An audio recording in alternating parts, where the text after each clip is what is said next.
أشهد أن لا إله إلا الله وحده لا شريك له وأشهد أن محمدا عبده ورسوله أما بعد فأعوذ بالله من الشيطان الرجيم بسم الله الرحمن الرحيم الحمد لله رب العالمين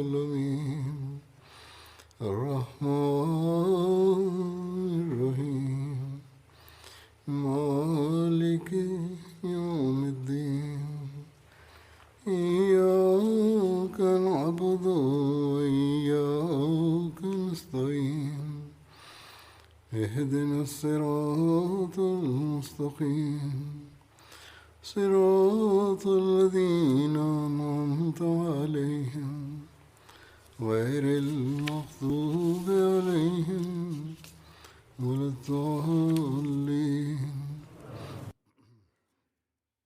في سياق الحديث عن الصحابة البدريين،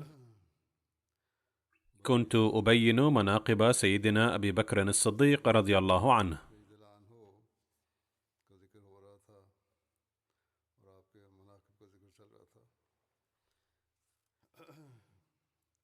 وهناك روايات عن مكانة أبي بكر عند رسول الله صلى الله عليه وسلم. فمن فضائل أبي بكر رضي الله عنه وسعادته أن النبي صلى الله عليه وسلم كان يأتي إلى بيته مرتين كل يوم في الفترة المكية.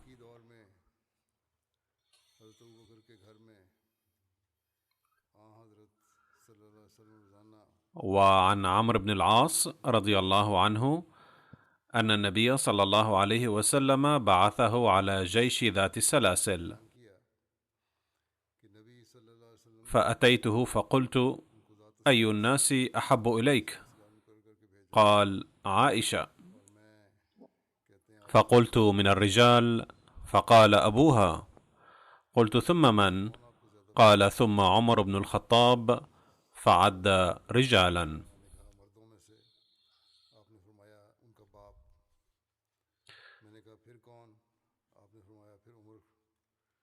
عن سلمة بن الأكوع أن النبي صلى الله عليه وسلم قال: قال أبو بكر: خير الناس عندي بعدي إلا أن يكون نبي.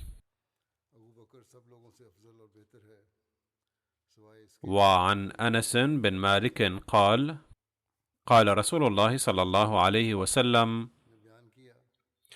أرحم أمتي بأمتي أبو بكر. وعن أبي سعيد قال: قال رسول الله صلى الله عليه وسلم: إن أهل الدرجات العلى ليراهم من تحتهم كما ترون النجم الطالع في أفق السماء. وإن أبا بكر وعمر منهم وأنعما.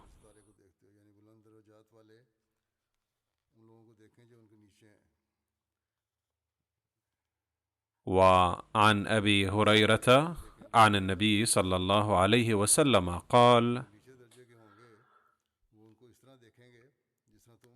ما لأحد عندنا يد إلا وقد كافيناه ما خلا أبا بكر، فإن له عندنا يدا يكافئه الله بها يوم القيامة.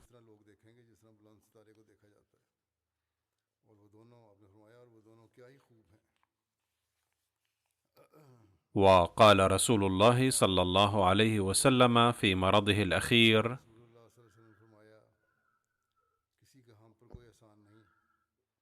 ليس من الناس أحد أمن علي في نفسه وماله من أبي بكر بن أبي قحافة.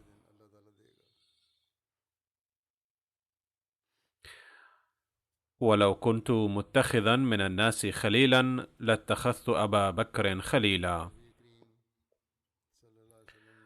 ولكن خلة الإسلام أفضل.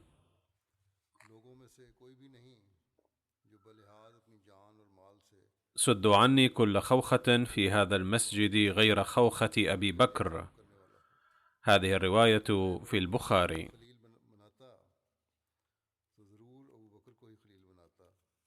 وقال النبي صلى الله عليه وسلم: أبو بكر مني وأنا منه، وأبو بكر أخي في الدنيا والآخرة.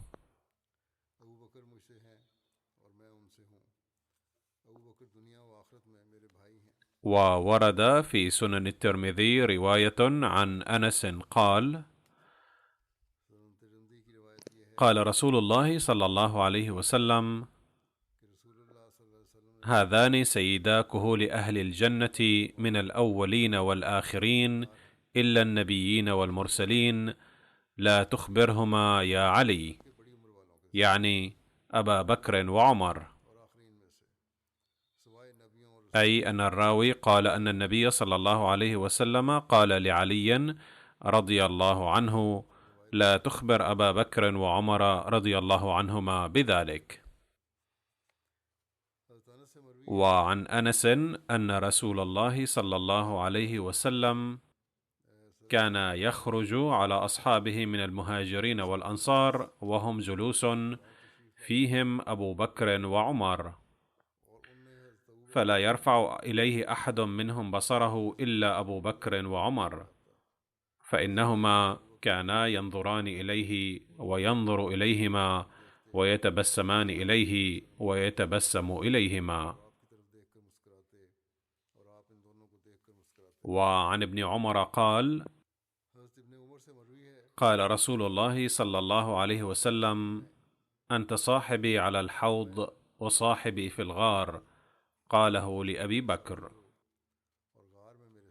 وعن ابن عمر أن رسول الله صلى الله عليه وسلم خرج ذات يوم فدخل المسجد وأبو بكر وعمر أحدهما عن يمينه والآخر عن شماله وهو آخذ بأيديهما، وقال: هكذا نبعث يوم القيامة. وعن عبد الله بن حنطب أن رسول الله صلى الله عليه وسلم رأى أبا بكر وعمر فقال: هذان السمع والبصر، أي أنهما أقرب أصحابي. عن جبير بن مطعم أن رسول الله صلى الله عليه وسلم أتته امرأة فكلمته في شيء وأمرها بأمر، فقالت: أرأيت يا رسول الله إن لم أجدك، أي إن توفيت فماذا أعمل إن احتجت إليك؟ قال: فإن لم تجديني فأتي أبا بكر، أي هو الذي سوف يسد حاجتك من بعدي.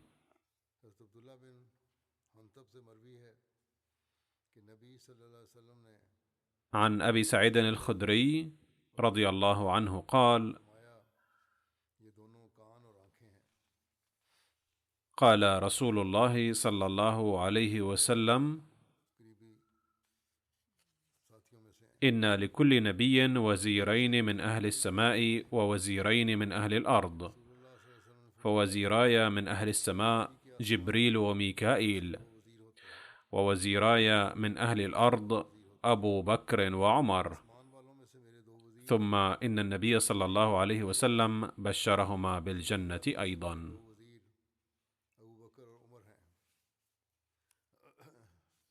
عن سعيد بن المسيب قال: أخبرني أبو موسى الأشعري أنه توضأ في بيته ثم خرج، فقلت: لألزمن رسول الله صلى الله عليه وسلم ولأكونن معه يومي هذا،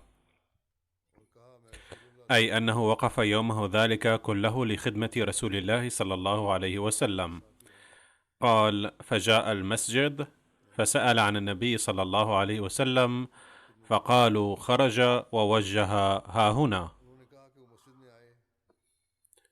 فخرجت على إثره أسأل عنه حتى دخل بئر أريس، بئر بالقرب من مسجد قباء، فجلست عند الباب وبابها من جريد، حتى قضى رسول الله صلى الله عليه وسلم حاجته فتوضأ، فقمت إليه فإذا هو جالس على بئر أريس وتوسط قفها أي حافة البئر، وكشف عن ساقيه ودلاهما في البئر، فسلمت عليه ثم انصرفت فجلست عند الباب فقلت لأكونن بواب رسول الله صلى الله عليه وسلم اليوم.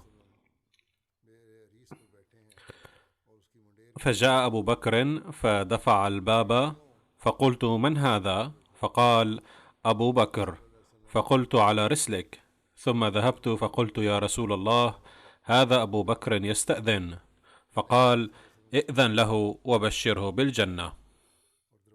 فأقبلت حتى قلت لأبي بكر ادخل ورسول الله صلى الله عليه وسلم يبشرك بالجنة، فدخل أبو بكر فجلس عن يمين رسول الله صلى الله عليه وسلم معه في القف، ودل رجليه في البئر كما صنع النبي صلى الله عليه وسلم، وكشف عن ساقيه. ثم رجعت فجلست وقد تركت أخي يتوضأ ويلحقني، فقلت إن يرد الله بفلان خيرا يريد أخاه يأتي به، فإذا إنسان يحرك الباب، فقلت من هذا؟ فقال عمر بن الخطاب، فقلت على رسلك. ثم جئت إلى رسول الله صلى الله عليه وسلم فسلمت عليه فقلت هذا عمر بن الخطاب يستأذن، فقال ائذن له وبشره بالجنة. فجئت فقلت ادخل وبشرك رسول الله صلى الله عليه وسلم بالجنة، فدخل فجلس مع رسول الله صلى الله عليه وسلم في القف عن يساره ودل رجليه في البئر. ثم رجعت فجلست فقلت إن يرد الله بفلان خيرا يأتي به، فقد فكر في أخيه مرة أخرى، فجاء إنسان يحرك الباب، فقلت من هذا؟ فقال عثمان بن عفان، فقلت على رسلك. فجئت إلى رسول الله صلى الله عليه وسلم فأخبرته، فقال ائذن له وبشره بالجنة على بلوى تصيبه. فجئته فقلت له ادخل وبشرك رسول الله صلى الله عليه وسلم بالجنة على بلوى تصيبك. فدخل فوجد القف قد ملئ، فجلس وجاهه من الشق الآخر.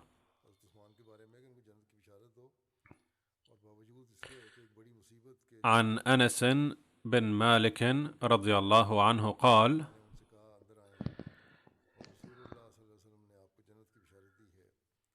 صعد النبي صلى الله عليه وسلم إلى أحد ومعه أبو بكر وعمر وعثمان، فرجف بهم فضربه برجله، قال اثبت أحد فما عليك إلا نبي أو صديق أو شهيدان. عن سعيد بن زيد بن عمرو بن نفيل أنه قال أشهد على 9 أنهم في الجنة ولو شهدت على 10 لم آثم. قيل وكيف ذلك؟ قال كنا مع رسول الله صلى الله عليه وسلم بحراء واهتز.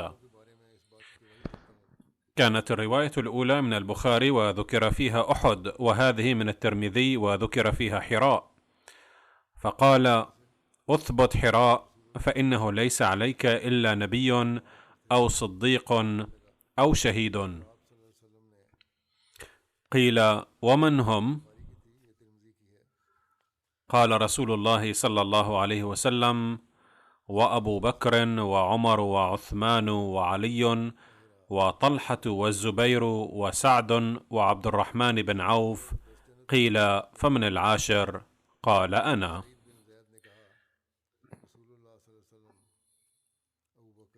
هنا أود أن أوضح أن في هذه الرواية ذكر 10 من الصحابة العظماء الذين بشرهم النبي صلى الله عليه وسلم بالجنة في حياتهم، وكانوا مقربيه ومستشاريه صلى الله عليه وسلم، ويقال لهم مصطلح السيرة 10 المبشرة. وليكن معلوما أن النبي صلى الله عليه وسلم لم يبشر هؤلاء 10 فقط، بل هناك عدة آخرون من الصحابة والصحابيات قد بشرهم النبي صلى الله عليه وسلم بالجنة، فنجد إضافة إلى 10 قرابة 50 من الصحابة والصحابيات. وعلاوة على هؤلاء قد بشر النبي صلى الله عليه وسلم بالجنة البدريين، وكان عددهم 313، والذين شاركوا في أحد وفي بيعة الرضوان في الحديبية أيضا.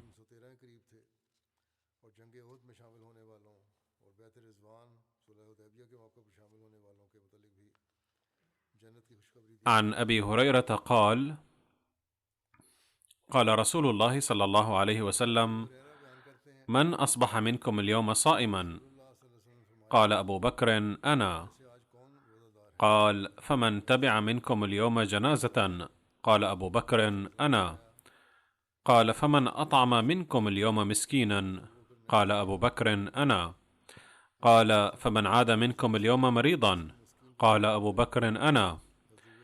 فقال رسول الله صلى الله عليه وسلم: ما اجتمعن في امرئ إلا دخل الجنة. ورد هذا في صحيح مسلم.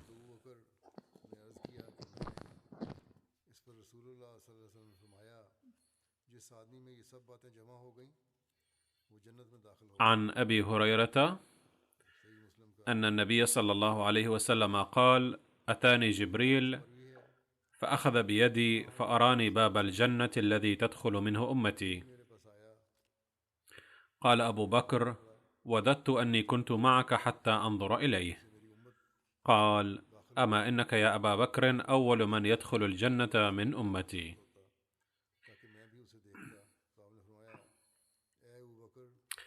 يقول سيدنا المصلح الموعود رضي الله عنه: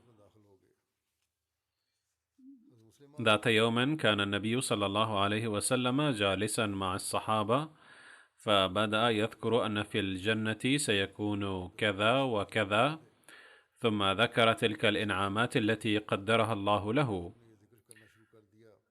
فلما سمع أبو بكر رضي الله عنه قال: يا رسول الله، أدعو أن أكون معك في الجنة.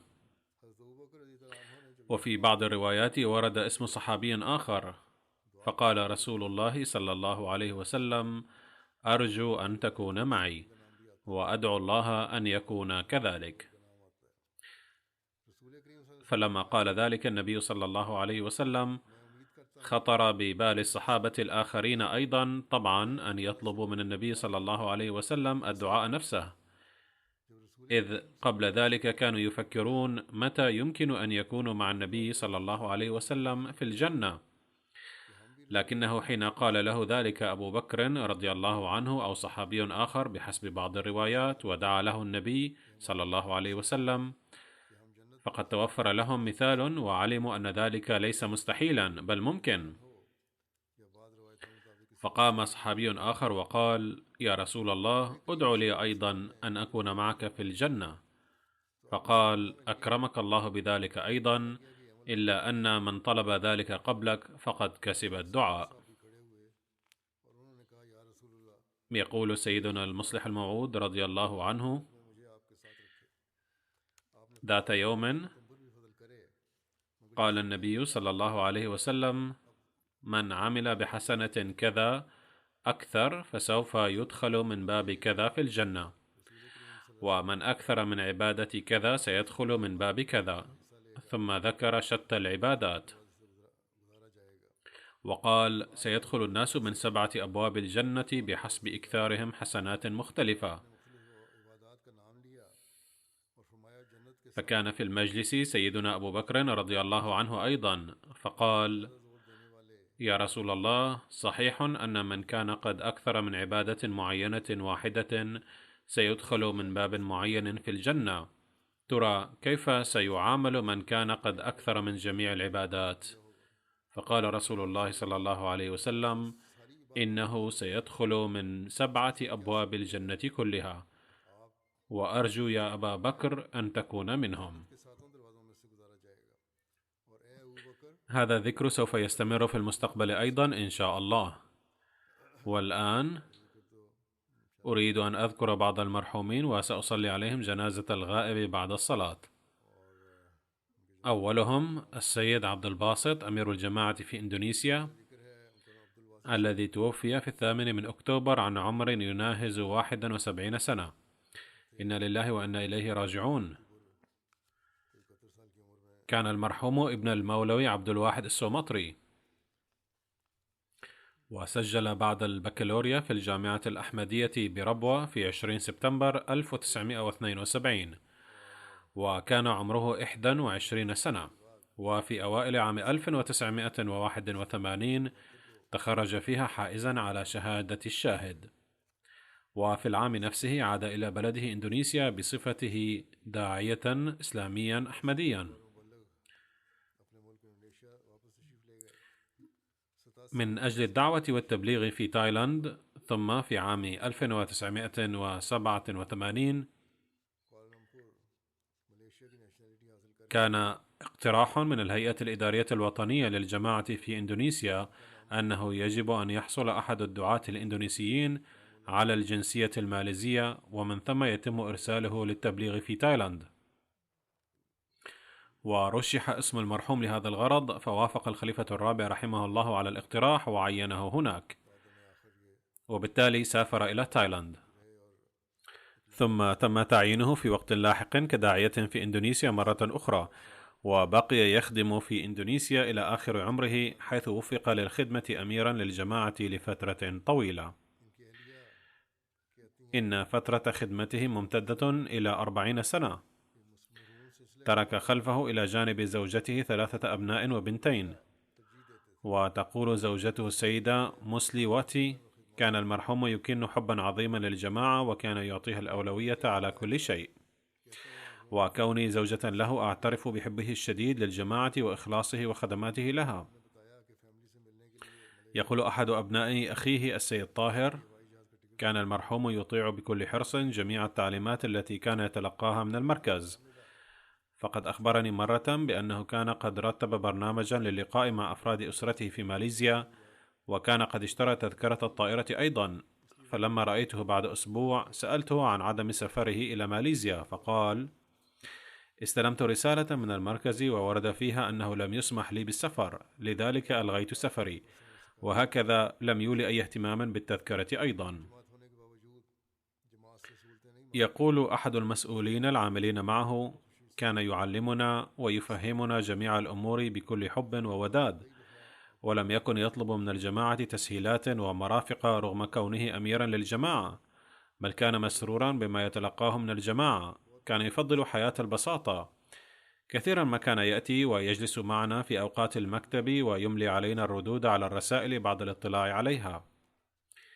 كان يحترم الدعاة كثيرا، وكان يملك علما عميقا وواسعا، وكلما أراد اتخاذ أي قرار استشار أعضاء الهيئة الإدارية. كان وقورا، إلا أنه كان مفعما بالتواضع. كان ودودا، يعامل بحسن الخلق كل كبير وصغير.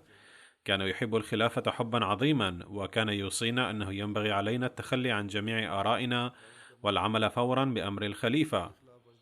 كان يؤثر دائما نظام الجماعة، وكان يراقب أموال الجماعة ويحرص على حفظها، وكان يتعامل بصرامة مع أي مخالفة بهذا الخصوص. كان في أغلب الأيام يأتي المكتب قبل العاملين الآخرين فيه، وإذا كان يغيب لسبب ما أو يتأخر فكان يطلع العاملين في مكتبه، بل وكلما خرج من مكتبه لعمل ما أطلع العاملين في المكتب أولا. ولو كان الخروج لبعض الوقت فحسب. كان يلتزم بالحيطة القصوى أثناء تفقد التقارير والرسائل، فكان يطلع على كل الأمور ومن جميع النواحي، وكان يعمل لوقت متأخر بالليل إذا لزم الأمر. يقول بعض الإخوة الأحمديين أنه كلما زارنا أتانا يحمل معه هدايا لنا، وكان يعاملنا بكل حب ووداد. كان قائدا يسعى دائما لإفراح الآخرين، وكان أمير الجماعة بمنزلة أب لنا وللأحمديين في إندونيسيا. كان يفضل نظام الجماعة وتقاليدها، وهي الميزات التي ينبغي أن يتحلى بها أمير الجماعة، وكان إذا غضب على أحد لم يغفل عن احترامه، ولم يكن كالذي إذا غضب تكلم بما شاء. كان يراعي دوما جانب الإصلاح عند المعاقبة، فلم يكن يعادي أحدا ولا يستبطن ضغينة تجاه أحد، بل كان يضع أمام عينيه هدف الإصلاح. ثم يقول: كثير من الأحمديين يسترشدونه في أعمال الجماعة التي يقومون بها. لقد اهتم بأفراد الجماعة في إندونيسيا بكل جهد ومحبة. كان مريضا منذ السنة المنصرمة، إلا أنه رغم مرضه كان يحضر الاجتماعات المعتادة ويقوم بالاتصالات والجولات ويقوم بخدمة الجماعة، ولم يدع هذه النشاطات أن تخف. يقول السيد محمود وردي الذي يعمل هنا في لندن في المكتب الإندونيسي: هناك بعض جوانب سيرته أبرزها: تبحره العلمي، وكان محبا للعلم، وكان يتطلع دوما لكسب المعرفة. كان واسع المعرفة حول مواضيع مختلفة، بحيث كان يقدر على التكلم بجدارة حول أي موضوع طرح للنقاش. إضافة إلى باعه الطويل في المعلومات العامة، كانت له يد طولة في العلوم المبنية على كتب الجماعة. كان يواظب على قراءة الجرائد ويطلع على الأخبار القومية والعالمية، سواء كانت باللغة الإندونيسية أو الإنجليزية. أما بالنسبة إلى خطاباته فلم يكن يطول خطابه، بل كان دائما يلقي كلمة مختصرة وجامعة، وكان يسعى لإفهام الناس كلامه بكلمات سهلة وبطريق في منتهى البساطة، وكان الناس من جميع الفئات يستطيعون فهم كلامه بكل سهولة. ثم يقول: كان لباسه بسيطا دائما، إلا أنه كان إنسانا وقورا، لم يكن فيه أي نوع من التكلف والتصنع، بحيث كان يجلس مع أناس من جميع الفئات ويتكلم معهم دون أدنى تكلف، مع إكرامهم واحترامهم، وكان يتكلم معهم مراعيا مكانتهم ومراتبهم.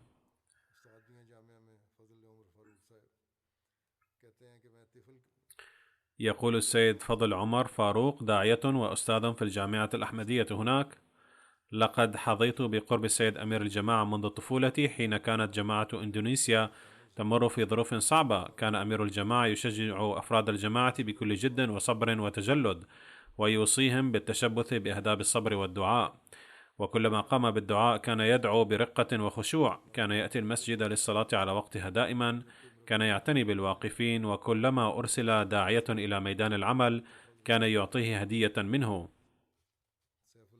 يقول السيد سيف الله مبارك أستاذ الجامعة هناك: كان مولانا عبد الباسط نموذجا حسنا للواقفين، كان يشترك في كل برنامج للجماعة، وكان يخاطب الناس بلين واحترام، وكان رونق المجلس يزداد بحضوره فيه، لا تفارق الابتسامة ثغرة.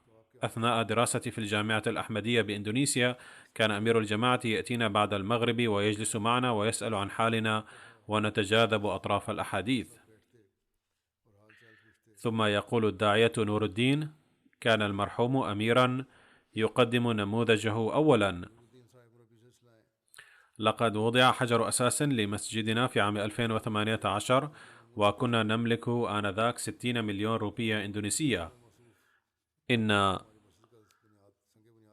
قيمة الروبية الإندونيسية متدن جدا، لذلك يذكر المبلغ هناك بالملايين والبلايين.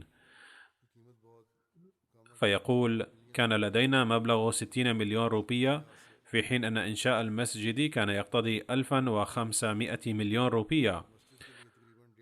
فنصحنا أمير الجماعة قائلا أنه علينا أن نبدأ بإنشاء المسجد بالمبلغ المتوفر لدينا، ثم سنرى مشهد عون الله تعالى، ولا داعي للخوف من أن المبلغ المطلوب هو 1500 مليون روبية، ولا يتوفر لديكم إلا 60 مليون، بل عليكم أن تبدأوا به. فلم يكن لديهم عشر المبلغ المطلوب، بل كان 3 أو 4% فحسب. بعد هذه النصيحة أخرج من جيبه محفظة النقود وأعطانا بعض المال من أجل المسجد، مما حدا بأفراد الجماعة، فبدأوا يتسابقون في تقديم تضحية بالغالي والنفيس مما يملكونه، لدرجة أنه قد أكمل 80% من بناء هذا المسجد خلال مدة 2 سنين. ثم تفشى الوباء وتضاءل دخل الناس وتوقف بناء المسجد. عدنا إليه ثانية وأخبرناه أننا نريد أن نكمل المسجد، ولكن تنقصنا 150 مليونا. كنا نتوقع أننا سننال العون من المركز، ولكن قال الأمير المحترم بأن المركز لن يعينكم بهذا الشأن، إذ تستطيعون أن تسدوا هذا الخلل دون أن تسألوا أحدا. ثم سأل ما هو عدد الأحمديين في جماعتكم، فقلنا عددهم 160. فقال المرحوم مبتسما وبهدوء: هذا يعني أن كل شخص يجب أن يدفع 1.5 مليون تقريبا، ما يقارب 100 أو 125 جنيها استرلينيا، وجمع هذا المبلغ ممكن. يقول الراوي: ما كنا واثقين في البداية أننا نستطيع أن نجمع هذا المبلغ بسهولة، ولكن عندما بدأنا العمل بنصيحته ألقى الله في قلوب الإخوة حبا وحماسا، فدفعوا من كرام أموالهم في مشروع بناء المسجد. كذلك دفع المرحوم مبلغا لا بأس به من جيبه أيضا، فاكتمل بناء المسجد في غضون عام واحد.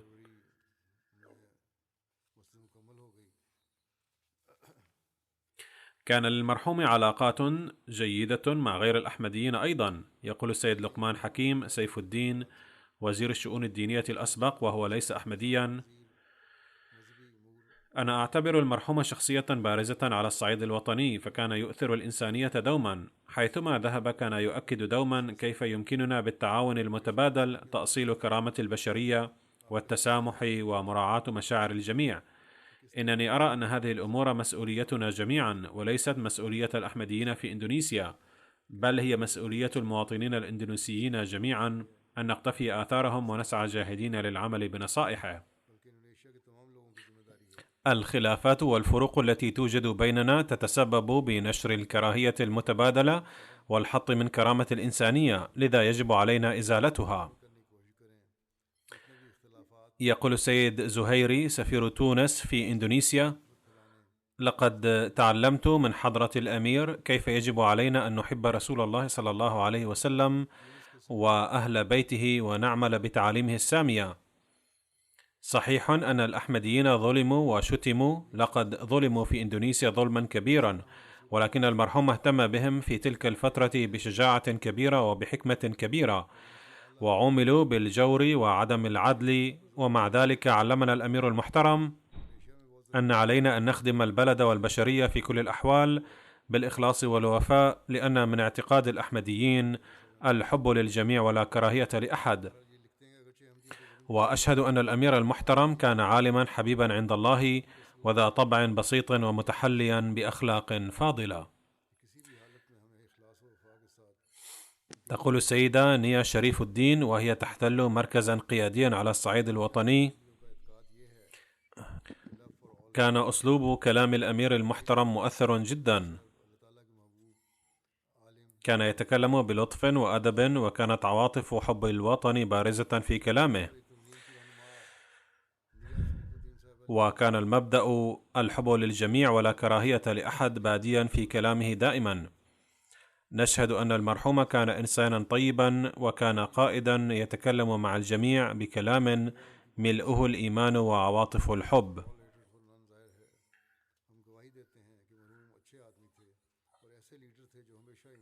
يقول السيد معراج الدين شاهد: في فترة قيادته الجماعة كأمير في إندونيسيا، واجهت الجماعة في البلد معارضة شديدة، وتعرض الأحمديون للهجمات في عدة أماكن، ولكنه واجهها بشجاعة وهدوء كبير.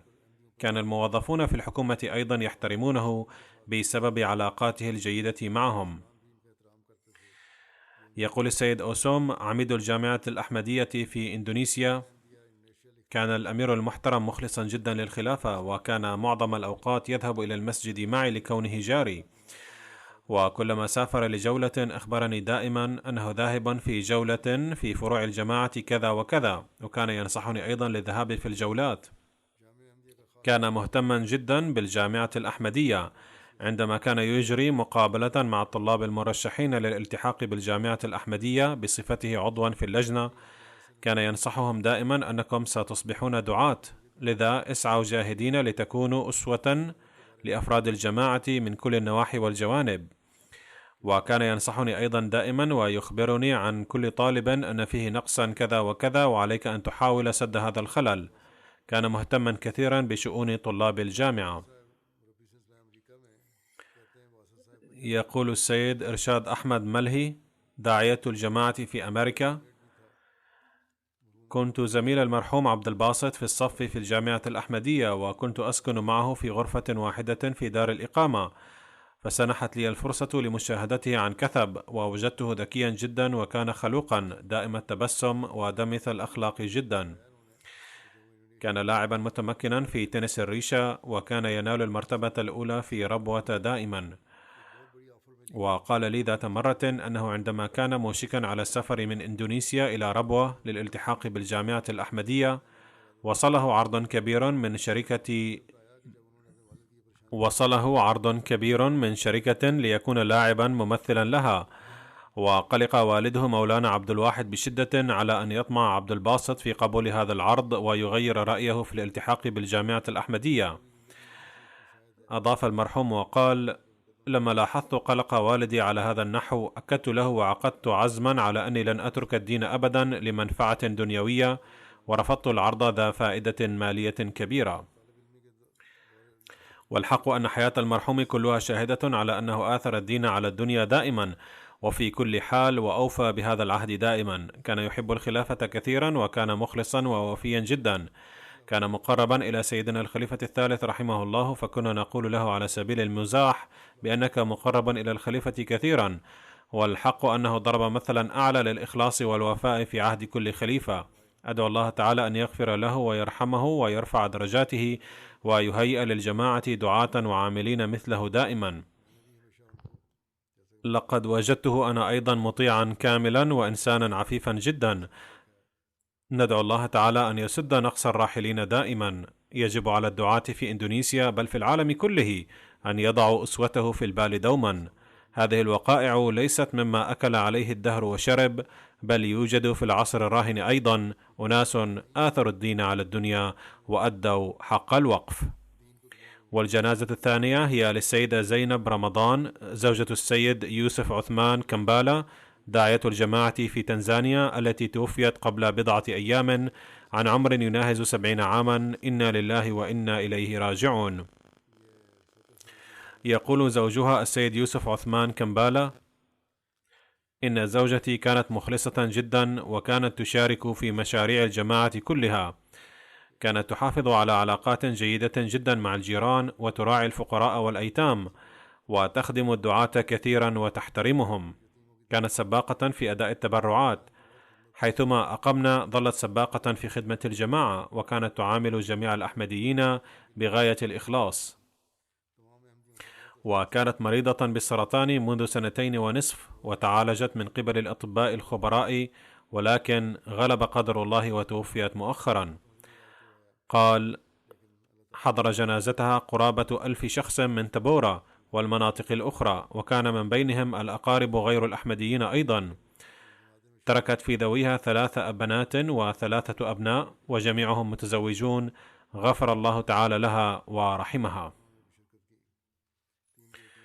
والذكر التالي للسيدة حليمة بيغم، زوجة السيد شيخ عبد القدير درويش قاديان، توفيت في الشهر الماضي. إنا لله وإنا إليه راجعون.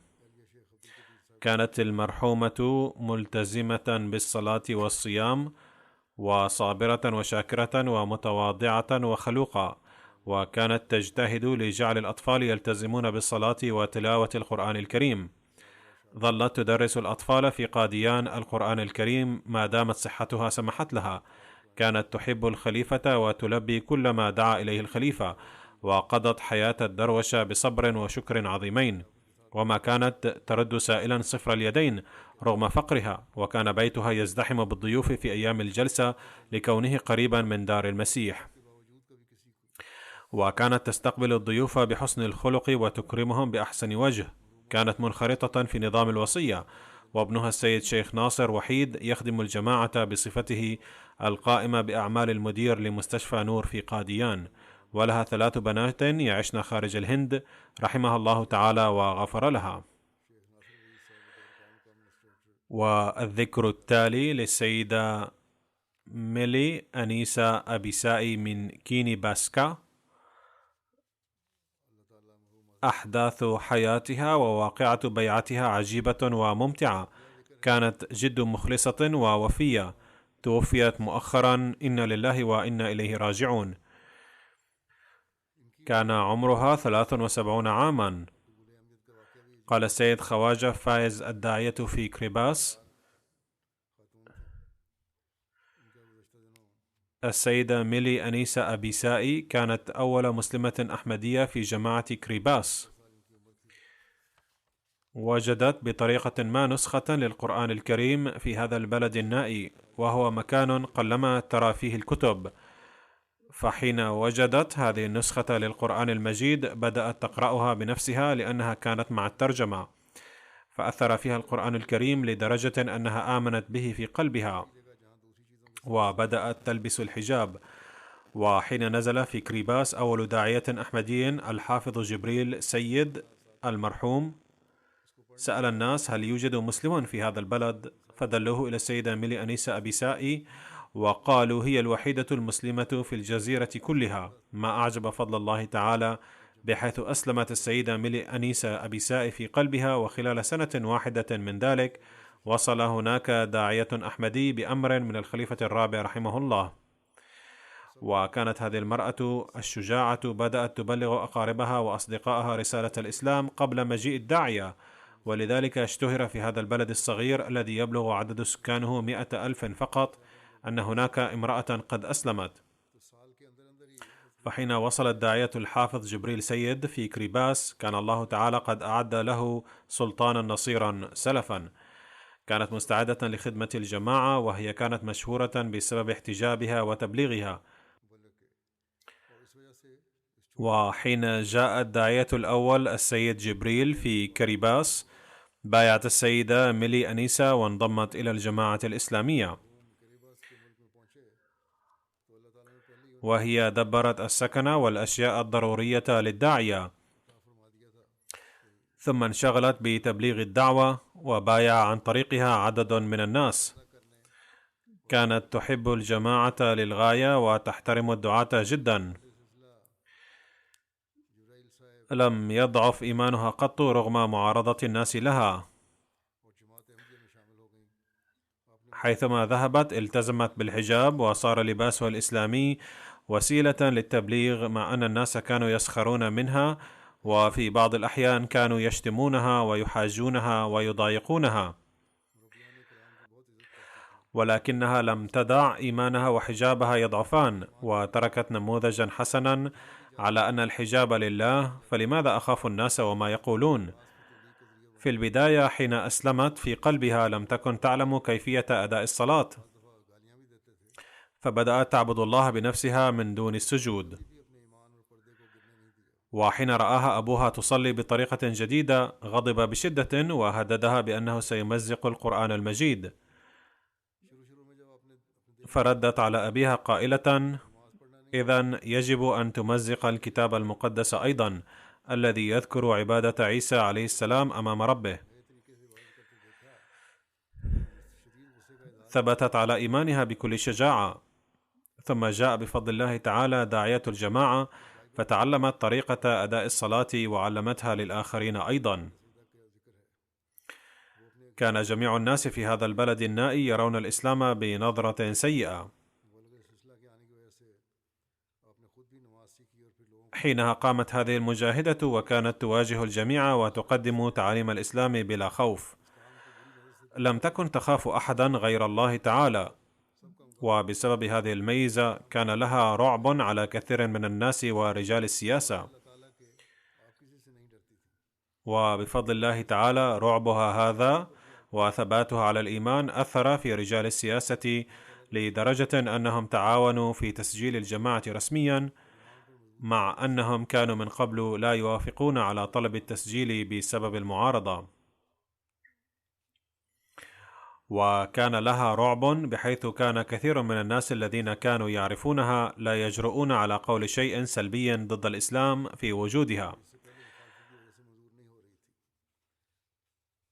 وكانت تفتح بيتها دوما ليأتي الناس ويسألوا عن الإسلام ما شاءوا، وكانت توصي الجميع في البيت بالمواظبة على الصلوات، وجعلت بيتها مركز الصلاة لفترة طويلة.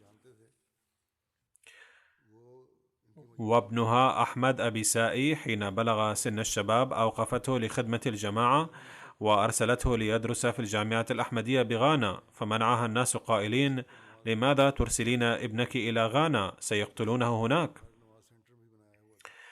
ولكنها أرسلت ابنها بكل اعتزاز، وقدر الله تعالى أن ابنها أحمد أبي سائي مرض في أفريقيا ما أدى إلى وفاته. فجاءها الناس وقالوا لها: انظري، إن الإسلام باطل، لذلك توفي ابنك. ولكن السيدة ميلي أنيسة أبي سائي لا تبالي وتهتم بما قالوا، وثبتت على الإسلام بقوة، وبدأت تجتهد للإسلام أكثر من ذي قبل، ولم يتأثر قط إيمانها ولا حجابها.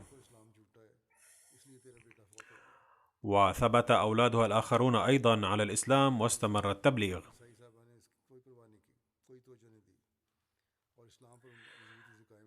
تركت خلفها 3 بنات وابنا واحدا.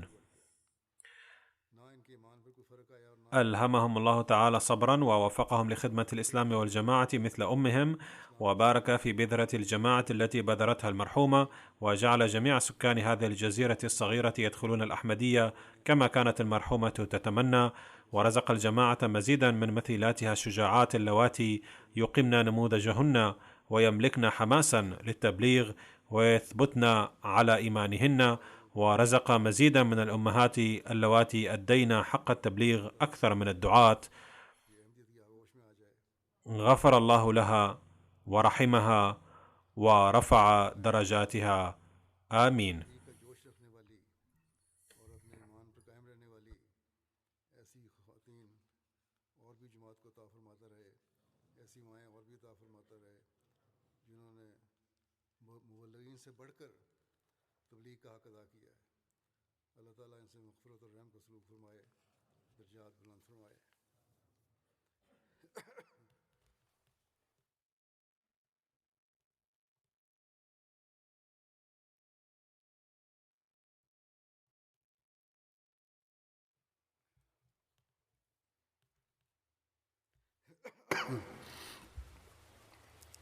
الحمد لله نحمده ونستعينه ونستغفره ونؤمن به ونتوكل عليه ونعوذ بالله من شرور أنفسنا ومن سيئات أعمالنا. من يهده الله فلا مضل له ومن يضلل فلا هادي له. ونشهد أن لا إله إلا الله ونشهد أن محمدا عبده ورسوله. عباد الله رحمكم الله، إن الله يأمر بالعدل والإحسان وإيتاء ذي القربى وينهى عن الفحشاء والمنكر والبغي يعظكم لعلكم تذكرون. اذكروا الله يذكركم وادعوه يستجب لكم ولذكر الله أكبر.